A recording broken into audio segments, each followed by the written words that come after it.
Welcome to Memories of My Chinese Grandma's Kitchen podcast.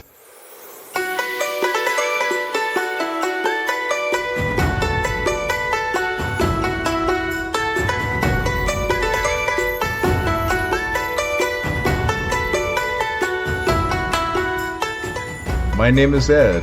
I'll be the host of this podcast, growing up in a multicultural home and the Chinese side of it. Growing up in a Hawaiian, Puerto Rican, Spanish, and Chinese home, I'm going to share some insights into what it was like growing up in a multicultural home, particularly in my dad's Chinese side. If you already haven't done so, click the like and subscribe button and follow us on our website.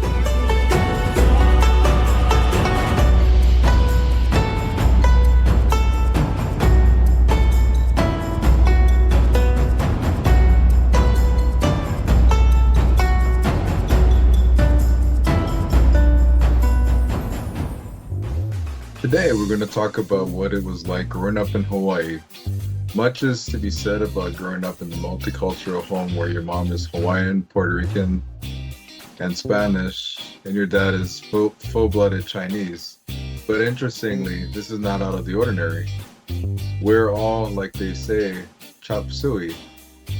We'll delve deeper into this topic.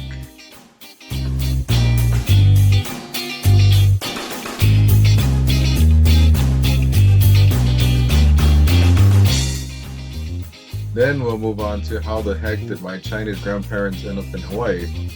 That's an interesting story and also another not so uncommon scenario of those that are from Hawaii.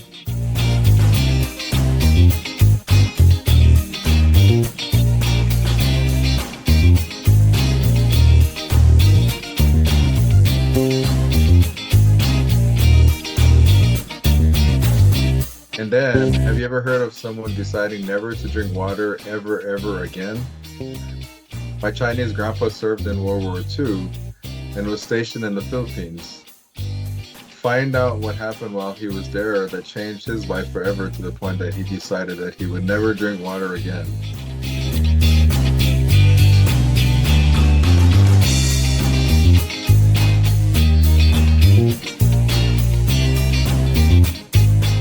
The funny thing, how all of this got started is Chinese New Year just happened a few months ago, and I started to reminisce about my times with my Chinese grandma and all of the great Chinese food that came out of her kitchen.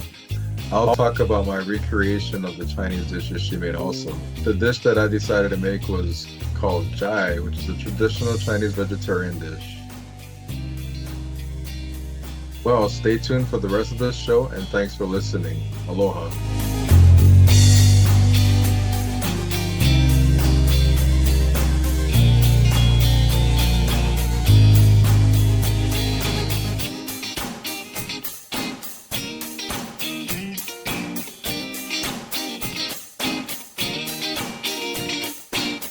Growing up in Hawaii on the island of Oahu, multicultural homes are not uncommon.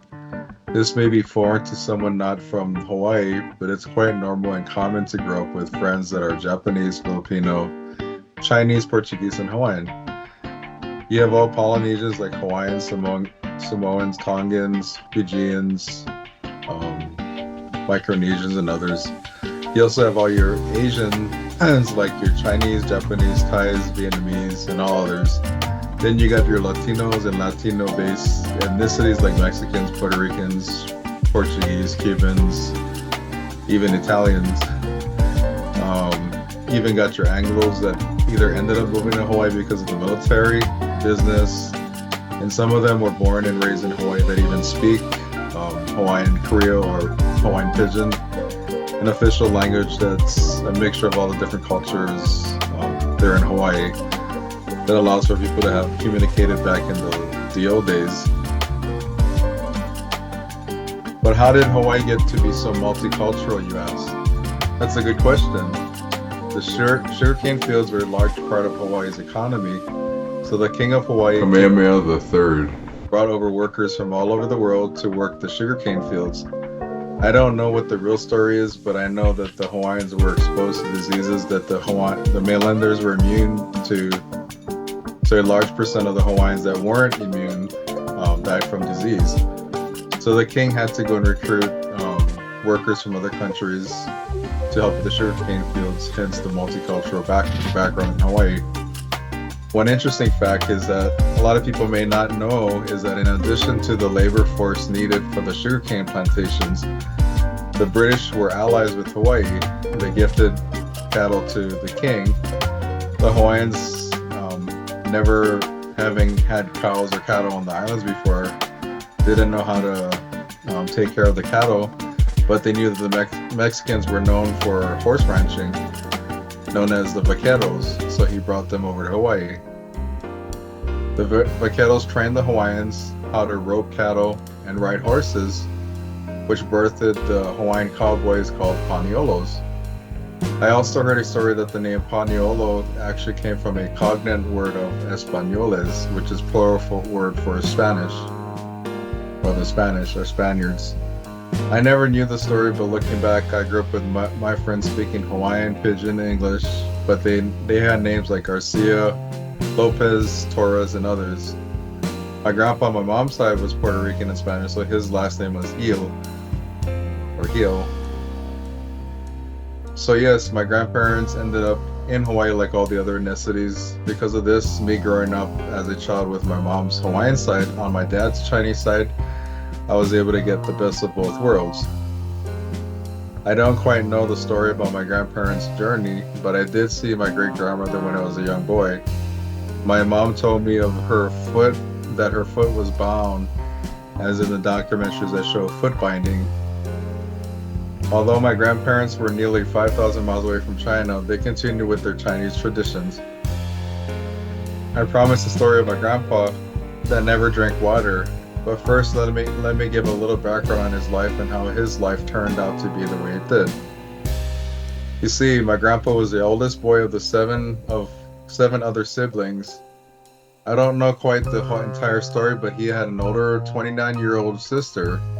His dad died when my grandpa was only 15 years old, so he ended up taking on the role of dad, dropped out of high school, and just worked to support his mom and siblings. As soon as the youngest graduated from high school, he joined the army full-time and traveled the world. He was stationed in the Philippines during World War II. While he was there, he got sick from the water, likely dysentery, bacteria from the genus Shigella. Since that time, he never drank water again. One of the memories I have of my grandma's kitchen is how she always had Chinese tea brewing for my grandpa. So although he didn't drink water, the liquid that he did consume was Chinese tea. I believe the tea that she had on the stove was oolong tea. I drink coffee every morning myself, but I also drink tea during the day. My choice of tea is gunpowder green tea. Chinese New Year being in the month of February this year brought back a lot of memories of the foods my Chinese grandma would make around the Chinese New Year. When I was a kid, my grandma would always take me to Chinatown and spoke Chinese to all her friends. I didn't understand what they were saying because I didn't speak or understand Chinese. Looking back, I kind of took things for granted. I wish I could go back and learn all the things that she did and said to her friends. But what memories I do have, I'm grateful that I was a part of that part of our history and heritage.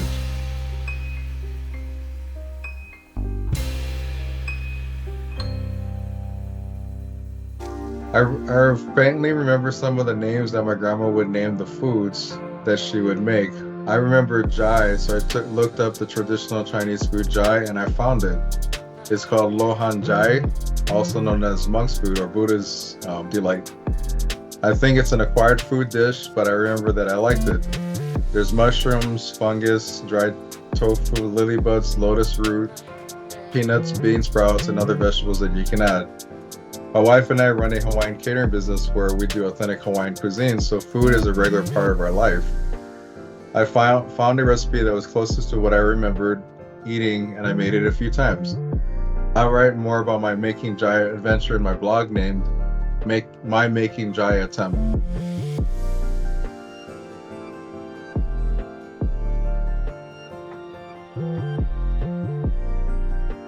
Although my grandma's been long gone, eating the food brought back so many good memories.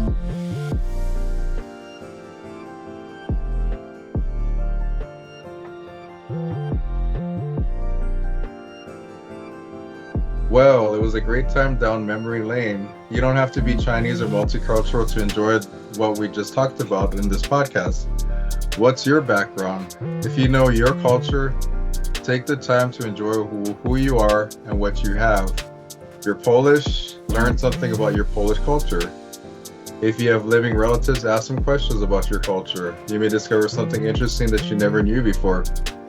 Well, thank you for listening to my podcast. Again, if you haven't already subscribed to this podcast, like and subscribe now. And don't forget to visit our website. Join us on our next podcast where we'll be talking about music and how music plays a large part in the Chinese culture. Until then, we'll see you next time. Aloha.